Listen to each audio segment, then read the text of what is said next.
and folk medicine. Every community had people, usually women, known for their healing skills, drawing on traditions brought from various cultures. Some of these treatments, particularly herbal remedies, had genuine medicinal properties, but many were ineffective or actively harmful.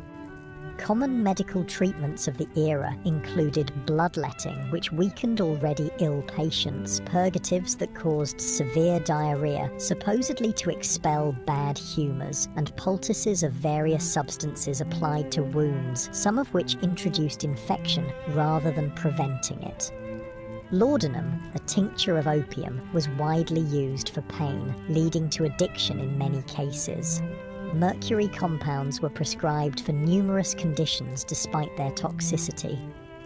Even when treatments had some validity, impure medications caused problems. Without pharmaceutical regulations or standardization, commercially sold medicines varied wildly in potency and often contained dangerous contaminants. Many patent medicines marketed as cure-alls contained primarily alcohol, providing temporary relief through intoxication rather than addressing underlying conditions. Surgery in frontier conditions was particularly horrific. Without effective anesthesia, beyond alcohol, whiskey, or opium, patients endured excruciating pain during procedures. Sterilization was unknown or inconsistently practiced, leading to rampant post-surgical infections. Amputation was the standard treatment for serious limb injuries, performed with saws and knives that might be wiped clean but never properly sterilized. Childbirth represented perhaps the starkest contrast between frontier and modern medical experiences. Women typically gave birth at home, attended by a midwife if one was available, or female relatives if not. Without prenatal care, many complications weren't identified until labor was underway. Breech births, hemorrhage, and other emergencies that modern medicine handles routinely often resulted in the death of mother, child, or both. Maternal mortality rates on the frontier were approximately 1 death per 100 births, more than 100 times higher than in developed countries today. Many women approached each pregnancy knowing it might be their last experience in life. Men's diaries and letters from the period frequently mention the heartbreaking reality of raising children alone after losing wives in childbirth. The combined impact of inadequate nutrition, constant physical strain, minimal preventive care, and primitive treatment options meant that frontier populations experienced health outcomes more similar to developing nations today than to modern America. Life expectancy at birth was under 40 years, with those surviving childhood likely to suffer chronic health problems by their 50s if they lived that long. Beyond these material hardships, frontier life imposed a form of isolation and disconnection that modern people, accustomed to instant global communication, would find almost unbearable. This isolation shaped frontier psychology and culture in profound ways. Communication with distant family or friends occurred at the speed of physical transportation. Letters took weeks or months to reach recipients, if they arrived at all. News traveled slowly and unreliably, often distorted through retelling. Major events might not become known in remote areas until months after they occurred. This information vacuum contributed to a highly localized worldview, where distant events seemed abstract and irrelevant compared to immediate community concerns. The isolation was particularly difficult for those accustomed to more settled environments. Women who had grown up with close female friendships and family networks often found themselves alone for days or weeks while husbands traveled for supplies or work. Their diaries frequently mention crippling loneliness and the psychological strain of having no adult conversation for extended periods. This isolation sometimes led to what contemporary accounts called prairie madness, severe depression, anxiety, and occasionally psychosis triggered by the combination of isolation, constant work, and environmental hardships. Some affected individuals became violent toward family members or committed suicide. Others simply abandoned their homesteads and returned east, unable to endure the psychological pressure of frontier life. Even in established communities, social connections were limited by practical constraints. Visiting neighbors might require traveling several miles each way, a significant undertaking when time was precious and transportation limited to walking or horseback. Formal social gatherings were infrequent, typically centered around church services, seasonal celebrations, or community work events like barn raisings or harvest festivals. Churches played a crucial role in frontier communities beyond their spiritual function. They served as social hubs, educational centers, and mutual aid societies. Even those with limited religious conviction often participated in church activities for the community connection they provided. Religious leaders, ministers, priests, or lay preachers frequently took on roles far beyond religious guidance, serving as teachers, dispute mediators, and community organizers. The establishment of community institutions marked important milestones in frontier development. Building a school, church, or meeting hall represented a commitment to permanent settlement rather than temporary exploitation. These institutions helped transform mining camps or trading posts into towns with collective identities and shared futures. The creation of local governments, rudimentary as they often were, similarly marked transitions from frontier chaos to established community. Frontier communities also developed distinctive forms of mutual aid and collective action necessary for survival in harsh conditions. Barn raisings and house raisings allowed families to complete large construction projects impossible for individual households. Harvest teams moved from farm to farm, ensuring crops were gathered before weather could destroy them. Spontaneous search parties formed when children went missing. These cooperative traditions reflected the practical reality that no individual or family could survive the frontier entirely through self-reliance.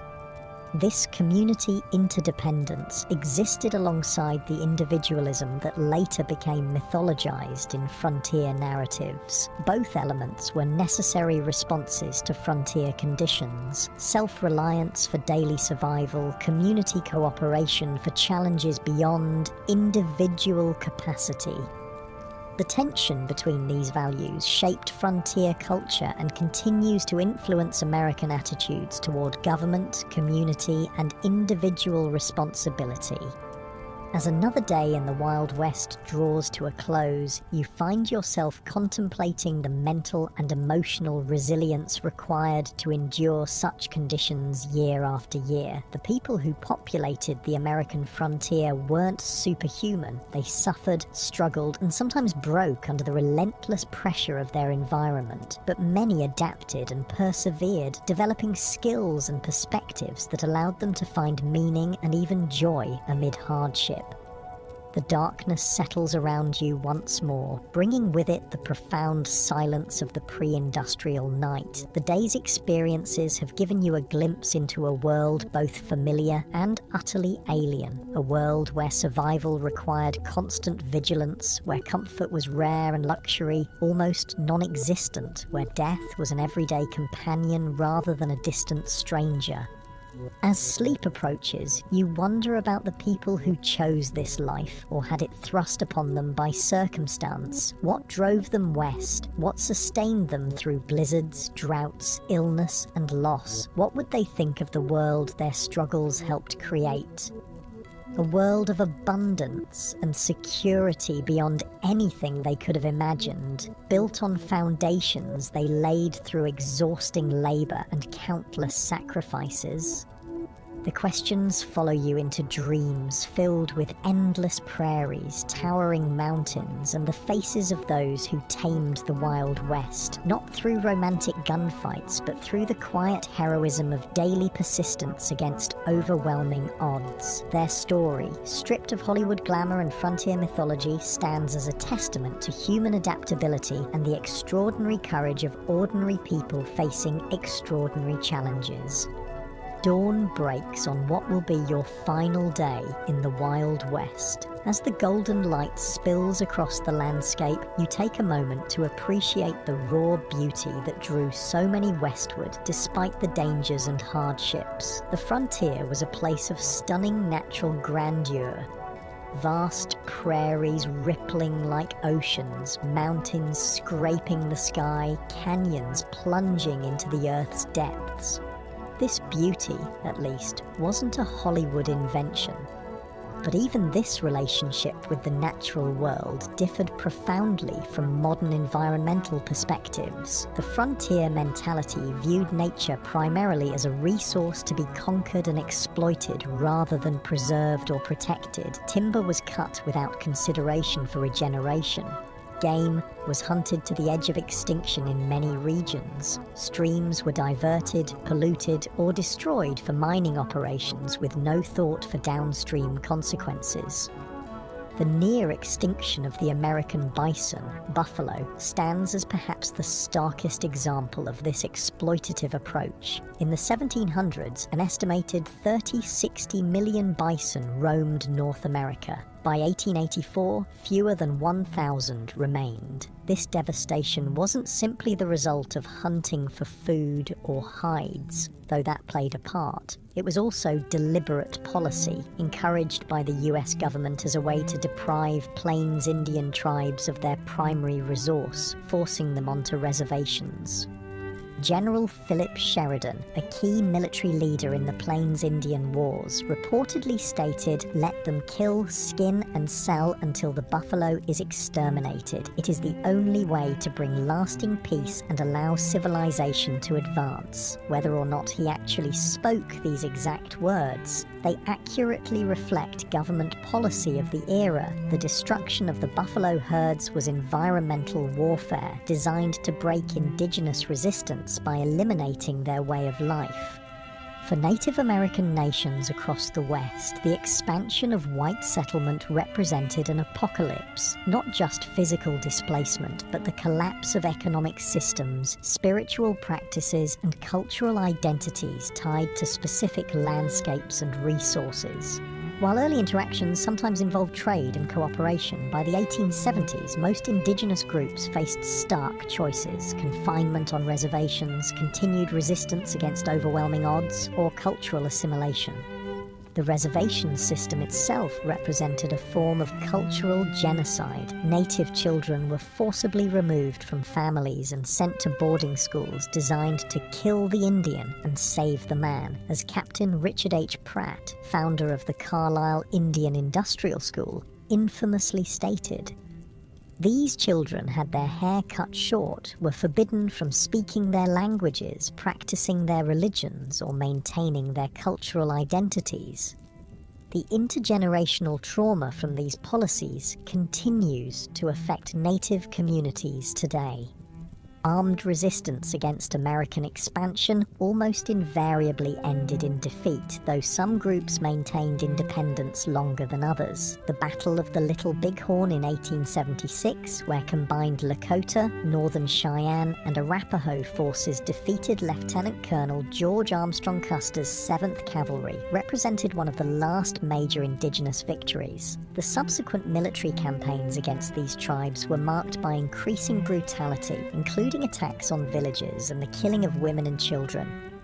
The tragedy of this cultural collision was heightened by the fact that many native nations had sophisticated agricultural systems, complex governance structures, and rich cultural traditions that could have offered valuable knowledge to European settlers. The different approaches to land use and ownership created fundamental misunderstandings. Many native groups couldn't conceive of owning land any more than one could own the air or stars, making treaty negotiations over territory fundamentally problematic from the start. These cultural conflicts extended beyond native-white relations. The West was extraordinarily diverse, with communities from around the world bringing different languages, religions, customs, and approaches to frontier life. This diversity was both a strength, introducing varied skills and perspectives, and a source of tension in communities struggling with scarce resources and limited infrastructure. Chinese immigrants, who played crucial roles in building the transcontinental railroad and developing mining operations, faced particularly severe discrimination. The Chinese Exclusion Act of 1882, the first major American law restricting immigration based on nationality, grew from anti-Chinese sentiment that had festered for decades in Western territories. Chinese miners were frequently driven from productive claims through violence or unjust application of foreign miners' taxes. Chinese communities in frontier towns often faced riots and mass expulsions when economic conditions deteriorated. Mexican Americans, many of whom had become US citizens through territorial acquisition rather than immigration, similarly faced discrimination and displacement. Despite treaty guarantees protecting property rights following the Mexican-American War, many Mexican landowners saw their holdings taken through legal manipulation, intimidation, or outright fraud. Spanish-derived water rights systems that had functioned effectively for generations were replaced with English common law approaches less suited to arid environments. Even European immigrants found that national and religious identities continued to matter on the frontier. Irish Catholics, German Lutherans, Scandinavian Protestants, Eastern European Jews, each group tended to establish distinct communities and maintained cultural practices from their homelands. These communities provided mutual support, but sometimes became targets for nativist sentiment when economic or social tensions arose. African Americans who moved west after the Civil War hoped to find freedom from Southern oppression, but often encountered different forms of discrimination. Black cowboys, who made up approximately 25% of the workforce on some cattle operations, rarely received recognition in contemporary accounts or later mythology. Black homesteaders established communities in several Western territories, but frequently faced organized resistance from white neighbors and discriminatory application of homestead laws.